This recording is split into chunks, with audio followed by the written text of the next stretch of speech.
الله سبحانه وتعالى قال: وفي السماء رزقكم وما توعدون. هذه الحقيقة إذا استوعبناها راح تنحل مشاكل كثيرة. كذلك النبي عليه الصلاة والسلام قال: إن روح القدس قد نفث في روعي أن نفسا لن تموت حتى تستكمل رزقها فاتقوا الله وأجملوا في الطلب. يعني شنو؟ باختصار، فلان الفلاني اللي راح يعيش في هذه الحياة مكتوب ومقدر عند الله كم سيحصل من مال ومن طعام ومن شراب ومن كل شيء.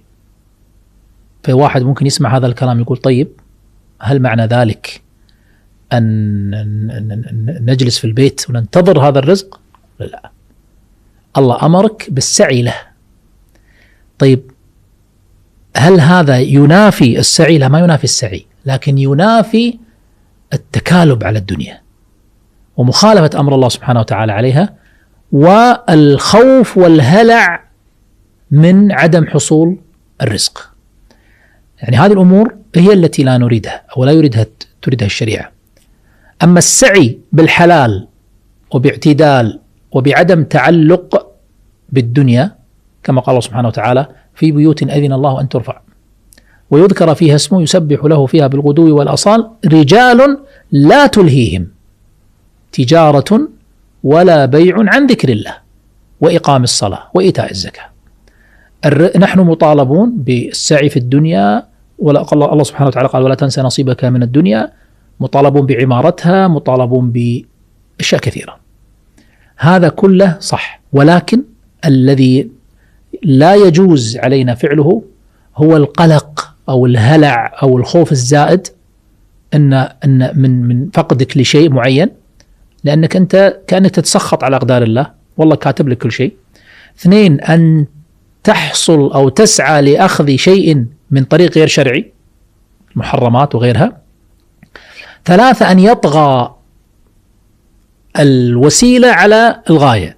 الآن احنا غايتنا الأساسية في الحياة هي عبادة الله، أن تكون عبدا لله، وكل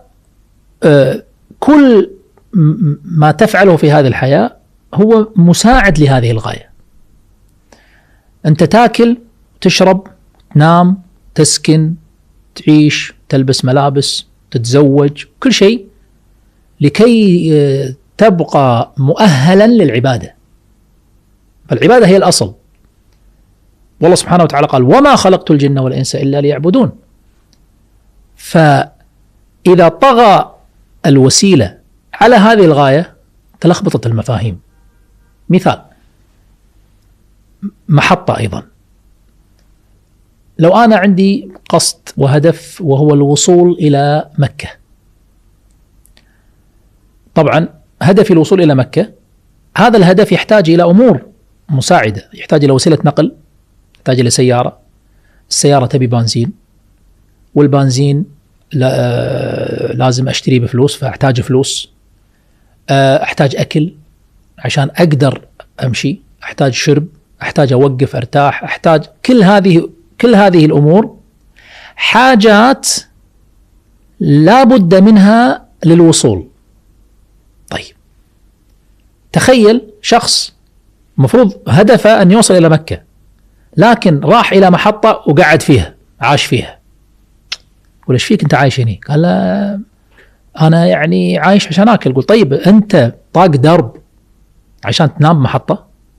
أنت نام محطة يوم وكمل، مو تنام فيها تعيش فيها. أنت هدفك هني أصلا ولا أنت مضيع البوصلة؟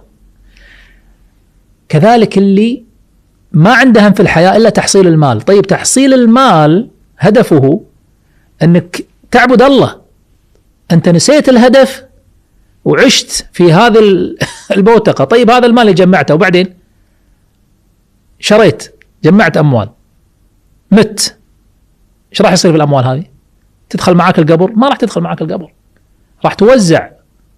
يعني سبحان الله، سئلت قبل فترة عن شخص ثري جدا وعنده عيال، بس كان عياله في ما يشبه الفقر يعني. فاكتشفوا أن أبوهم عنده أموال طائلة بس ما كان، يعني طبعا هو على أساس أنه يعني كل واحد خليه يعتمد على نفسه ويبدي من الصفر وكذا. فالعبرة أنه شنو هذا الشايب، هذا الإنسان، هذا الشخص، أنت شو استفدت من هذه الأموال؟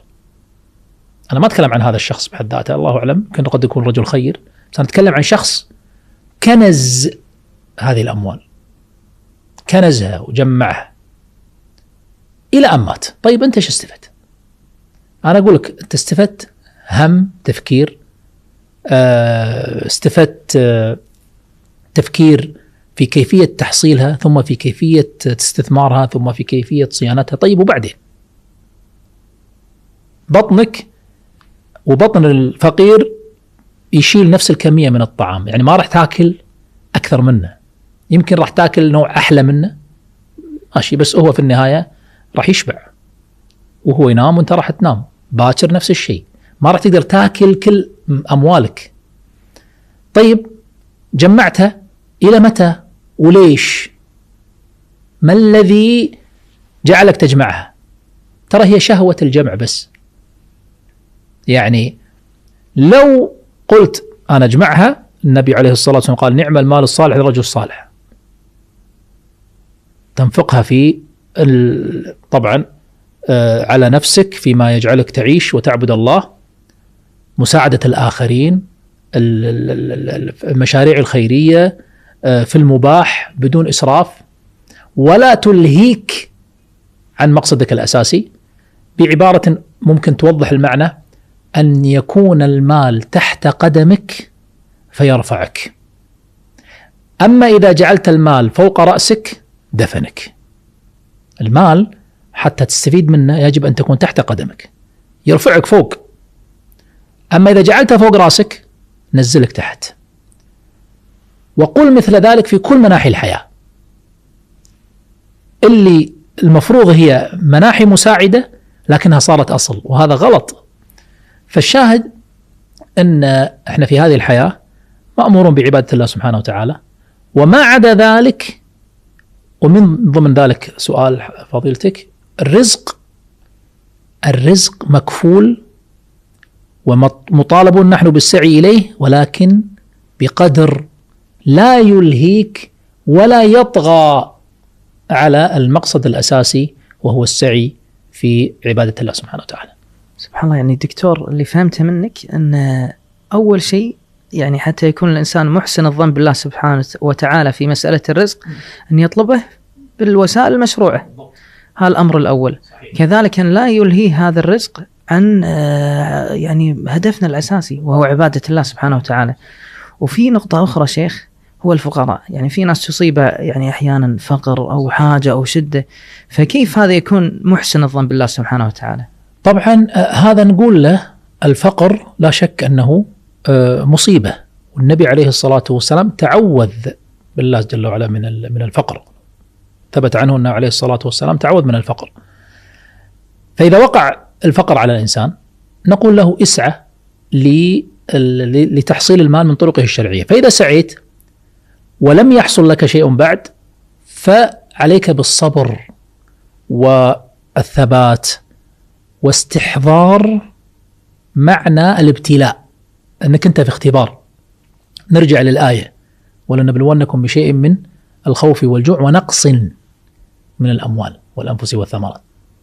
فقول إن أنا ملك لله، الله عطاني، أنا صدق ما عندي فلوس لكن عندي عين تبصر، عندي أذن تسمع. في ناس ما عندهم عين تبصر، في ناس ما عندهم أذن تسمع، في إلى آخره. هذا واحد. اثنين، يعني يستحضر تأقيت الحياة، إن الحياة مؤقتة، وإن مهما طالت فهي ستمر سريعا. ويستحضر أيضا أن مقامات العبودية تستدعي منه في كل شيء أو كل منحى من مناحي الحياة تستدعي منه مقاما، وهو مقام الصبر. فإذا أتاه نعمة يقف مقام الشكر. وبالتالي أرجع للنقطة اللي قلتها، إذا تغيرت نظرتنا للحياة ما راح نتأثر بمصائب الدنيا. وهذا الفرق بين الغني والثري. ترى في فرق. شو الفرق بين الغني والثري؟ الثري اللي يملك ثروة، بس الغني الذي يملك الغنى في قلبه حتى لو ما كان ثري. يوجد إنسان ثري وفقير، ويوجد إنسان معدم وغني، لأن الغنى شعور. الغنى هو الاستغناء، أنا ما بشيء، أنا الحمد لله أموري طيبة يا ربي لك الحمد، أنا غني، فهو شعور. والفقر شعور، إني لما أنزلت إلي ربي، إني لما أنزلت إلي من خير فقير، يعني محتاج. شعور هو نوع من الشعور. فإذا كان عندك أموال وشعور الفقر موجود فأنت فقير وإن كنت ثريا. فأنا أقول لواحد فقير أنت ممكن تصير غني بفكرة طبعا السعي، بذل الأسباب، طرق الأبواب المشروعة. ما تيسر شيء أو إلى أن يتيسر شيء يجب أن تكون غنيا. كيف؟ بالقناعة والاكتفاء بعلاقتك بالله سبحانه وتعالى التي تغني عن كل علاقة. يعني سبحان الله، الإنسان أنا أشوف أن أفضل شيء ممكن يسعى له في الحياة أن يسعى لأن يكون قريب من الله، ولي من أولياء الله. وإذا كان هناك ما ينبغي أن يلهج به المسلم في دعائه فعليه أن يلهج بهذا: اللهم تولني في من توليت، اللهم اجعلني وليا من أوليائك. ليش؟ لأن هي علاج لكل مصيبة. إن كنت من أولياء الله مقرب سيغنيك قربك له سبحانه وتعالى عن كل شعور. مثل اللي عنده نوع أو ميزة، هذه الميزة تحل كل إشكالية في هذه الحياة. يعني مثل اللي عنده شعور داخلي أن أنا لا أموري طيبة، أنا تبع فلان، أو أنا مثلا عندي حصانة فلانية، أو أنا عندي كذا، وأن مهما تغيرت الأمور عنده سند. يعني واحد عنده بالضبط. سند، يعني عنده ركن شديد وسند. سبحان الله. يعني هذه أنا أوصي نفسي وأوصي من يسمع كلامي أن يكون هذا همه، أن يكون همك كيف أسعى لأكسب هذه المنزلة، أن أكون ولي من أولياء الله. لأن إذا وصلها الإنسان إيش راح يحصل عليه؟ يحصل على كنوز.